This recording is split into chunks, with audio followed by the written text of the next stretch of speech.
Steve's being prompted to send that resume then, which I think is kind of an interesting way how God's working through not only us, but through you guys. Yes.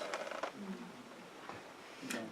Well, and that's how That's how we got here. we got here. We've had numerous conversations. We've had a couple Google Hangout calls, one with Steve and one with Steve and Debbie. We've had several phone calls and conversations, and so that's why we felt, through all the things that we've discussed over the last number of weeks, we felt this weekend was a good weekend to have them come here and see if God was going to affirm this last step. And so what I want to give you guys the opportunity to do is, for me, to stop talking, and for you to ask any questions that you have at all for them, whether they be personal, general interest, or theology-based. Whatever you want to ask, now is the opportunity to That ask. takes a theology box. Yeah. So the floor is open. It makes me feel better. I don't think Julie was super excited about coming here either, was she? Not at first. I didn't want to leave my family. Exactly. So the boys, it's gonna be a big move for them. What are they like? Justin, who, our grade 11, he is so excited. Actually, that has helped me. He has really helped me. He knew about it before me. And I was Yeah, I shocked. told him, because I knew he would. He was so excited, and he told him not to blow it. And When I was going to have the interview with these guys, as I'm going downstairs, he said, "Dad, don't blow it." So seeing that excitement in him, it just warmed my heart. And the affirmation from our daughter, just even last night, just giving me encouragement, right? My 15-year-old doesn't really know. He's at a friend's house this weekend, and he goes, "Where are you going?" "I'm not telling you." Because he'll just blurt it out, right? And we just don't want to say anything yet. And he knows we're going sometime, somewhere. He's heard the word Halifax, but he doesn't really know. So he's worried that he's going to possibly be bullied. Always at a new place, right? Yeah. But he's excited to be in a city. You're not in a city now? Fort Rowan's not a city. We Yeah, it's have about a stop sign. I'm sorry, that really does explain it. Starbucks? Interesting enough, no. The closest one's about 45 minutes away. Shelley would not. Shelley would not.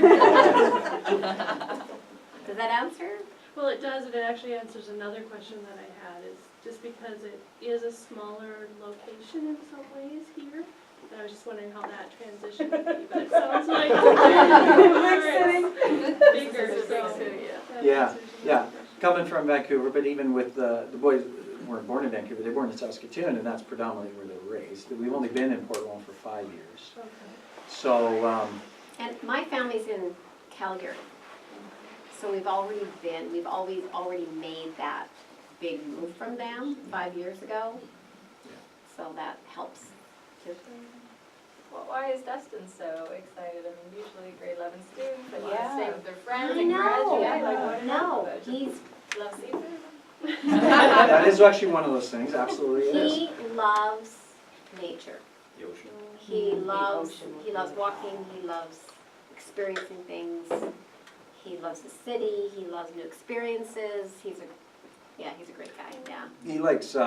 He likes country and city, like as far as nature stuff, because we have lots of the country we live. Our house, backyard, over just across the field overlooks Lake Erie, and so we're right there on the lake. So that kind of stuff he loves. We're right beside a bird conservation area as well. So lots of poop on our lawn and our driveway, but he likes bird poop, that is.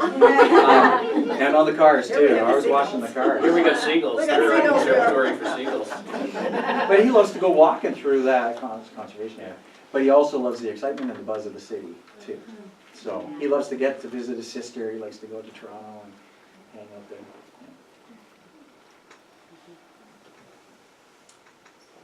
And what do you guys like to do for fun? Other than cuddling, is that the right one? No. We like to watch sports. We like to play sports. We, What hockey team? okay, we're not, well, That might be the deal breaker, right? Let's put it this way. Be careful. I only watch hockey during the playoffs, but, Vancouver. But it was They don't Ottawa count now the last couple of because- years, though. Yeah, no. We just like to hang out with people. Doesn't matter where, restaurants are fun, coffee's good, just hanging out is good. We like to play games. I wanna try Segway. There was someone today. Yeah, I know. Yeah, they have them downtown. That's where we were. Yeah. Yeah. We stopped and gazed for a while, Yeah. looked at the price and moved on. So I've sort of got maybe a bigger question that can be answered tonight, but sort of what is your vision as the head of LifeBridge Community Church for the future? You know, good question. It's probably not so much my vision. I think it needs to be God's vision, first of all, and that has to be discovered through the leadership team. And I think me coming in, though, would certainly bring a different perspective and maybe a different element and a different way of looking at some things. But a lot of that is probably discovered as we get on our knees and we pray about it. And God, what's your vision? Part of what I was attracted to me, though, about LifeBridge already is the discipleship and the emphasis of intentional discipleship. And so I think that's something that I think needs to continue. How does that happen? I think could be another conversation. What does that look like? That could be some other conversations. So I would honestly say that today, if you're looking for a concrete vision statement, vision moving forward, that I wouldn't have that. My personal vision statement, though, is dying to know Christ, living to make Him known. And really that then is flavored in everything that I do and in the way I look at church life. How are we growing in dying to know Christ? Do you know Jesus Christ? And so that would be my goal, is to have people move forward in knowing. Remember I talked about the fact that it's one thing to know about Him, but do you know Him? Is Jesus your friend? And that would be a good question to ask ourselves. Yeah, He's my Lord, and I'm going to obey Him, but is He my friend? And so how do you really know Him? As part of a community, we need to be building authentic relationships with each other. What does a community really look like? And I think that's a great question to begin asking ourselves. How do we interact together? What do we do when we have rough times? What do we do when we disagree? What do we do when we do agree and we are having a good time together? Do we become a clique? Do we keep a bill out? How do we appear? Good questions to ask. So really, are we knowing Jesus? Are we building authentic relationships? Are we equipping others for ministry? And that's part of the discipleship thing. And then I really think that what we need to be about is making Jesus famous in Halifax. How do we do that? Are we proclaiming Him in every way and every place that we live? So I don't know if that's really a vision, but that's just part of my heart. So based on the fact that you guys probably know that our church does community groups, what's your guys' exposure experience with that type of thing going on in churches? Because a lot of churches don't do things like that, right? Yeah. No, I think, in fact, I've always said that, and my understanding has always been, that the only way that a church can grow numerically in a healthy way is as they grow smaller. And what I mean by smaller is by then creating small groups where community really happens, so that people have opportunity. As you get into larger settings of churches, you start getting up into the 200s and the 300s, there's not as many opportunities for people to be involved up front. But if you have a small community, you can be utilizing those gifts, the gifts of hospitality, the gifts of evangelism, the gifts, all those variety of things. And that can really only happen when you're in small groups. Yeah. I have two Yes, ma'am. questions for you. Angie. Yes, I'm impressed. She doesn't always sound like that, but it's great. No, she does. She sounds like a rock and roll singer. 90s. Janis Joplin. And it was more than one band. So I have two questions. So in your community now, how do you find in church, do you find that the majority of your community is Christian? Like here, there's a lot of kind of pockets. And so there's a lot of exposure to different parts of the community that perhaps are not Christian or claim to be not practicing or those sort of things? What does that look like in comparison to your community? There's a lot of religiosity. So that, and that doesn't necessarily mean even church attendance. That means, yeah, I believe in God, but what does that look like? Or I believe in a force. What does he or she feel like? And so I think across Canada, there's North America certainly, in our Western culture, I think there's a similarity across the board of a lot of spirituality, maybe is even a better word, rather than a faith in Jesus Christ. That's becoming a minority. Yep. So it gets translated or expressed differently in different places. Some places you might find that in our pocket, for example, Southwestern Ontario, that might be kind of the Bible Belt, but that just means it's expressed in religiosity. So I attend church, that's good enough. Right. Somewhere else, you go to Toronto, and it's going to be quite different. You're going to have a whole bunch of different philosophies. That's where it's expressed. You go to some other place, and you're going to find it expressed in a variety of different spiritualities. The answer is the same, though, people. And that is Jesus Christ is the answer for all of those issues that people will have. So how do you approach it? And I think the answer is the same as well. Building relationships with people. Learning to love God first. The only way to do that, by the way, I don't know if you heard this before, but knowing Him.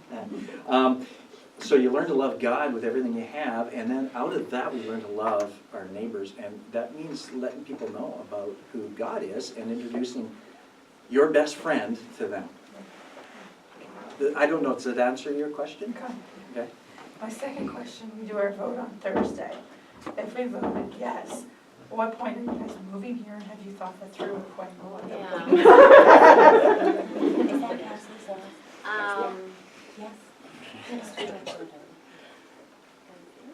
Sure. Oh, my sorry, I never even thought to ask. We're looking at houses tomorrow, No, on Monday. Monday.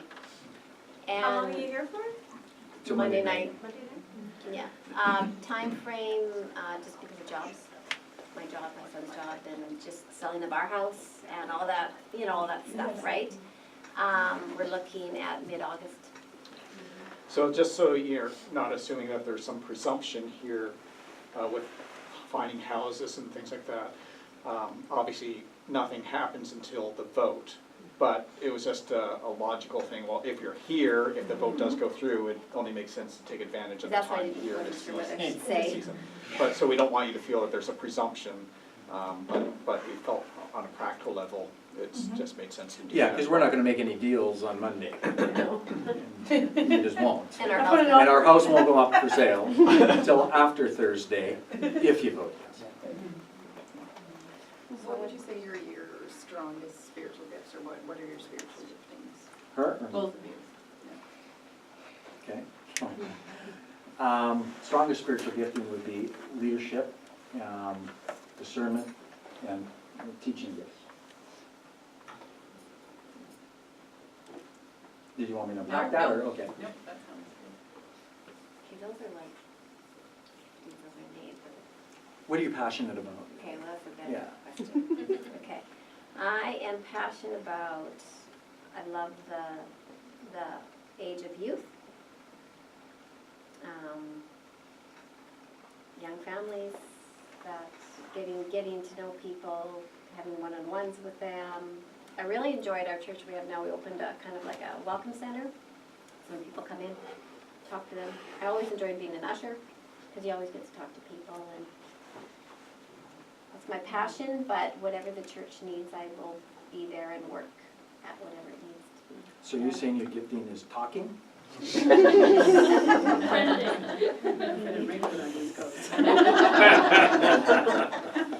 Sounds like maybe hospitality, a little bit of hospitality, relational. Except I don't cook or bake. Does that She buys a mean apple pie. But I know what you mean, yeah, it doesn't have to be about the food, right? Yeah. Yeah. So to follow that up, what would you consider your weaknesses to be? Like, where are you guys gonna need help? Where will we need help? Yeah, where will you need the help? Like, are you administrative people? Are you, I'm, do you yeah, I'm sing? You very, obviously sing. I'm very organized, I can multitask. I've been the chair. My wife's cheering you on. Don't mind her. I was the chair at the school, what do you call it, parents' council, and just because I'm working, I'm computer, terrible at. But I can, you know, organize something and get it going and help or delegate or, you said a weakness, didn't you? Yeah, she doesn't have any. That wasn't a weakness. Well, no, Sometimes, just know what we need, what we need. Like Yeah. what you need, like What not does she necessarily a weakness, Yeah. but what you guys I kind need of. people. I've had a tough year. And, yeah, so I need people. And coffee. Coffee, I need Chats over encouragement, coffee. as I would give to people, trust, yeah. Debbie is definitely one of those types of people, she is who you see, and what you see is what you get. I know those type of people well. And that's good, but it also means you're more vulnerable too. For myself, I'm one of those who the weakness I have, I need people to come alongside, certainly to encourage. Everybody needs that, but in love, sometimes pull the reins on me, or not necessarily even to pull the reins, but to remind me at times about some of the administrative details. I'm an administrative person. I have systems that I have in place. I use those a lot. But what I mean by that is that I tend to be, and maybe it's an entrepreneurial thing, I don't know, but I tend to be one of those who will fly at the 60,000-foot level, and I can see the vision. I get it. Hey, this is where we're going. Come on, people, let's go. And I'm already heading out. You know, follow me, I'm your leader. You know, and meanwhile, I forget about the fact that we got these mountains that people are climbing over. There's these logs laying on and over the swamps, and I forget sometimes to stop and process with people through the swamp, as it were. Well, we've got to get through this first. So I keep pointing to the vision. This is the vision, this is the vision. So A, first of all, it's good to understand that about me. And B, for me to understand that about me. But C, I think for others to which is what would be a wonderful thing about the elders, is to come alongside and say, hey, you know what, let's remember the log. Because I'm the type of guy that'll go, oh, I totally forgot about, you're absolutely right, and I feel terrible about that. Let's figure this out first. But then I get back up there and I keep, yeah, but look at the vision. Isn't that awesome? So that would probably be where I would consider my biggest weakness. I'm a salesman, right? So I want to sell the vision, to sell Jesus. Let's get going.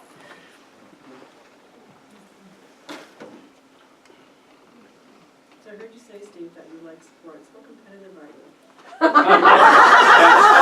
Yeah, we don't have noble competitiveness, so you I'm probably more competitive than he is. I don't like to lose, but I also get to a point where, you know what?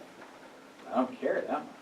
I enjoy the sport, but she's extremely competitive. It's the same in our relationship. Flip around. Yeah. Ceiling tiles won't fall on you. Honestly, I'm more about relationship. I love the sport for the opportunity to connect. So sometimes if I lose, as long as I had a good time, that's I kind think of how I he am. used to be really Oh, very. competitive, like when we first married. I quit hockey because I was too competitive, let's put it that way, years ago. Yeah. But I've mellowed quite a bit over the years.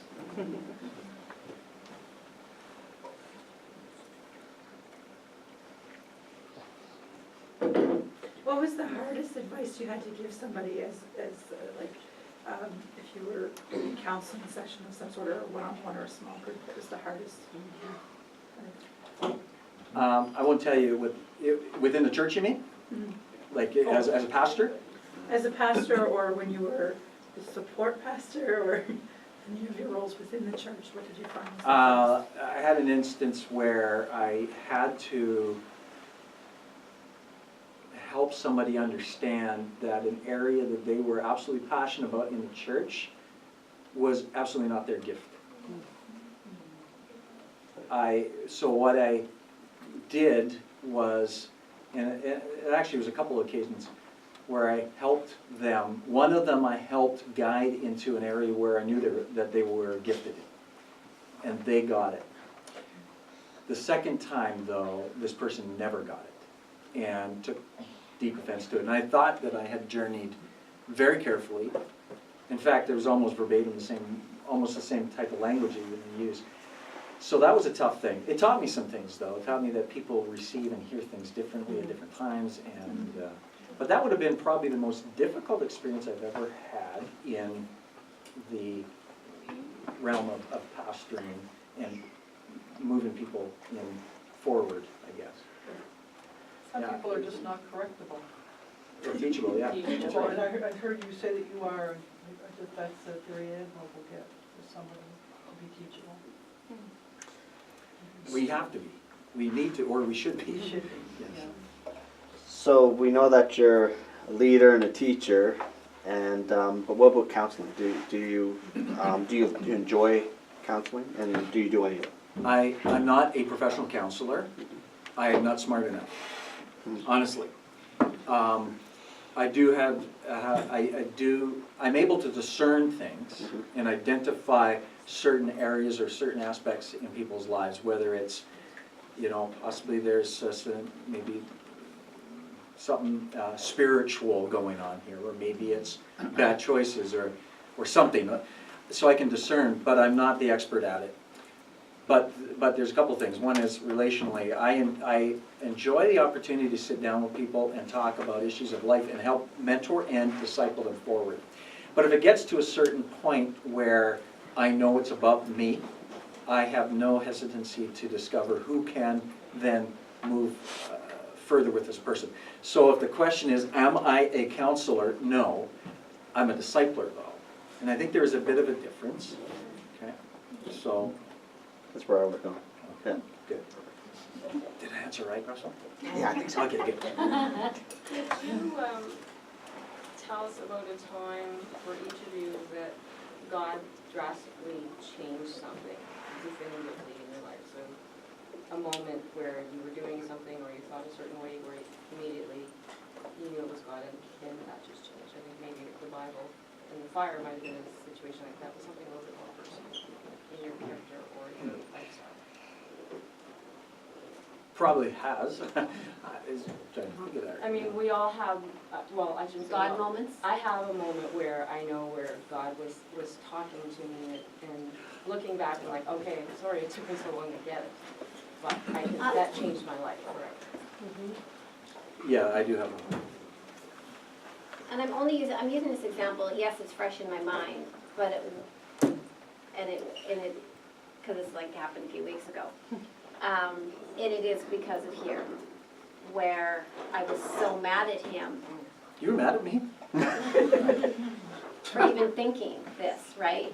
And coming here, and I couldn't believe it. Within a few hours, or by that evening, everything changed, my whole mindset, and I know. Remember I sent you that email? Like, it was just like, wow. Like, 'cause I can be really stubborn. And I do need to I do need to process stuff, I get that. But it wasn't just the whole processing thing. It wasn't just Dustin being happy to come and Sydney telling me to be open about it. It was definitely God telling me. And then when he came down from the talk, seeing a change in his face, it was because... Did you like my face? It was. I'll shut up. That was, I can think of more, but that's just fresh in my That's mind. good. That was pretty... Yeah, because I know with her, it takes her a long time to process. And so for me, even with this thing about sending a resume and you're going to talk to Rob right away, I don't really react. I just tell her and then walk away because I know she needs the time to process. And but so I was shocked how quickly Yeah, like that just turnaround doesn't was. happen. So for me, it was a time when we were still living in Vancouver. I wasn't involved in the pastorate at that time, but I was working for this company that I mentioned in Vancouver, the Windows and Doors and HOV Systems. And I remember it was a beautiful day, absolutely beautiful. Anybody been to Vancouver before? If you know where Boundary Road is, as you're heading down north on Boundary Road, you see Grouse Mountain and Cypress and Seymour. And it was beautiful. It was an August day, and you see Burrard Inlet, which is a beautiful inlet with ships going all over the place. It's just beautiful, gorgeous, and sunny, absolutely sunny. And there's just a skim of snow. And the reason I'm telling you all this, those details is because it's been etched in my mind that day ever since. And I'm driving north on Boundary Road, and now you have to understand, I absolutely believe that the predominant way that the Holy Spirit speaks to us is through His written word. But there are occasions in life where He will come along and I think will capture your heart. And if it's not certainly verbal, it's verbal in your head and you can hear it echo in your head. And I remember driving and I heard "Move to Saskatoon." I mean, what Vancouver boy would ever hear that? Now, we had been talking about that already, but it wasn't. That's where my family was. That's where her family was. But we were thinking further down the road, like 10 years later. When we had some money, we could buy a cheap house there and yada yada. And it'd be great, and then we could serve Jesus, you know, with all the extra money we had in the bank. But, so it wasn't on our radar to move, but I remember hearing "Move to Saskatoon," and I also chuckled. Yeah, right. I said those words. And it was like my heart was captured, and it hurt. And I heard, "Now." So I literally went back to the office and I gave them my notice. Again, this is one of those situations I told Deb later. She wasn't happy because it was too quick. She was happy about going to Saskatoon, but not that I quit my job. And we moved to Saskatoon. With What was no it? jobs, we just went, within a month or, yeah. But what happened a month after we got there with the company in Vancouver? Bankrupt. A bankrupt. Yes. Maybe something happened. The moral is don't work on any places you work. That might speak to the church. We both got jobs within 2 weeks. Oh, So, yeah. Thanks, Angie. But yeah, the company I worked for went bankrupt within a month after we moved there. We were given jobs right away, and that's where we really connected into that church that we ended up eventually, where the influence was to get involved in ministry. And by the way, that was a wonderful ministry there in Saskatoon. We were sent away from there to Port Rowan. It wasn't like we were running away. It was a really good experience. Ian just wants to I don't wear know if I your want voice. her to say anything. I have two questions. Well, the question and the statement. You guys, with the work thing in places either burning down or going out of business, Shelley has the same problem. Every time she finds somewhere she likes to shop, it closes. So don't go where she shops. Oh. Or just hang out together and leave the rest of us alone. We'll just see you Sunday.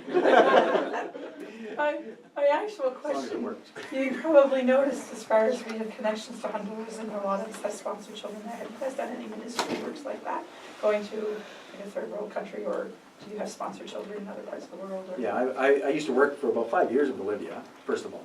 Santa Cruz and We were La Paz. missionaries. Okay, so Yeah. yes. Okay. So, yeah, so trabajo en Bolivia es años, 10 años pasado. So I went on one missions trip with him.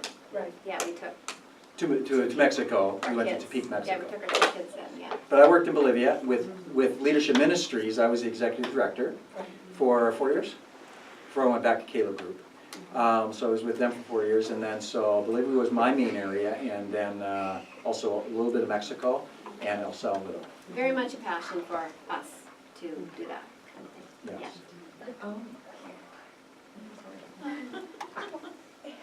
As a pastor, have you had conflict within your congregation, and if so, how have you handled that?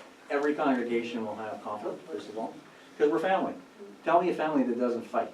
The question is, how do you fight? And you got to fight fair. Tell me a couple that doesn't fight. And if they don't fight, they either have only been married for a short time, or they're unhealthy.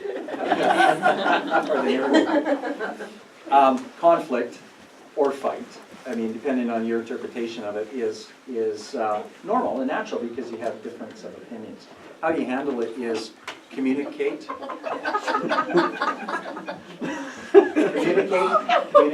Communicate. So at Port Rowan, for example, we had some pretty heavy-duty issues that we had to deal with. There's a whole dynamic there with, there's a lot of religiosity, and we see that really entrenched in legalism, tradition. And so the way we dealt with it, though, was almost over-communicate. We actually instituted what we call pie with elders. People love pies, first of all, and it's tough to get mad at each other over a meal or over food. And so we'd have lots of pies, and we'd meet together, and we would be open about conversation. Here's where we're journeying, and we, not that everybody would be making the decisions, but we would communicate. And that was the biggest thing that we found, was that helped in conflict situations, big time. Pie. Pies, always, you can't grow them. What's your favorite kind of pie? Lemon meringue. Oh. Lemon meringue or, Blueberry? mm-hmm. Yeah. Julie makes it mean. Not really, she likes chocolate. Rhubarb, strawberry rhubarb. Yeah. Nova Scotia is the blueberry capital of Canada. Yeah. It's a sign from God.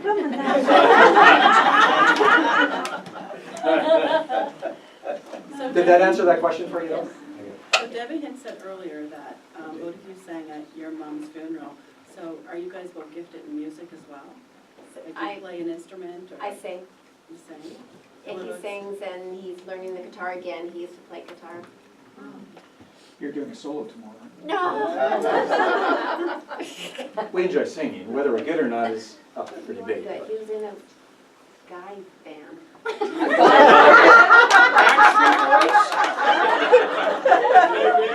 She's not a public speaker. I didn't recognize him now, don't You want to see some of my dance moves? No, you don't. He just recently was in a group of 4 guys. He was in tenor, and I was on the worship team always, so, yeah.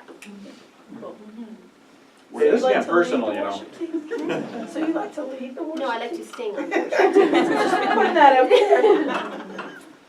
Were there any other significant questions that you felt that you needed to have an answer for to give you a good sense?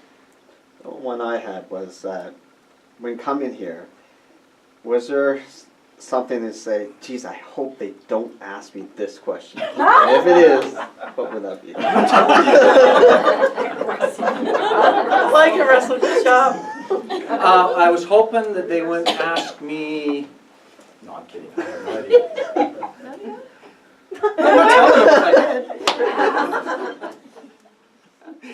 I'm not telling you if I did. I'm not telling you. Oh, wrong answer. We haven't asked it yet. Time's not. Just say it was the pie question, he'll be happy. It was, but I didn't want to get too deep. If you have other questions, they're here tomorrow, and you can connect with them before or after the service. And then on Thursday, there's a partners meeting. And at the partners meeting, you can throw some questions at the elders, and feel free to do that. Russell, Melissa, and I won't be at that because we'll be in Montreal at the assessment center. So you can be praying for Russell and Melissa as they go through that. They're a little bit terrified and Please do. deer in the headlights sort of scenario. That's always. She's more terrified of driving 12 hours with you than I would be too. So what we want you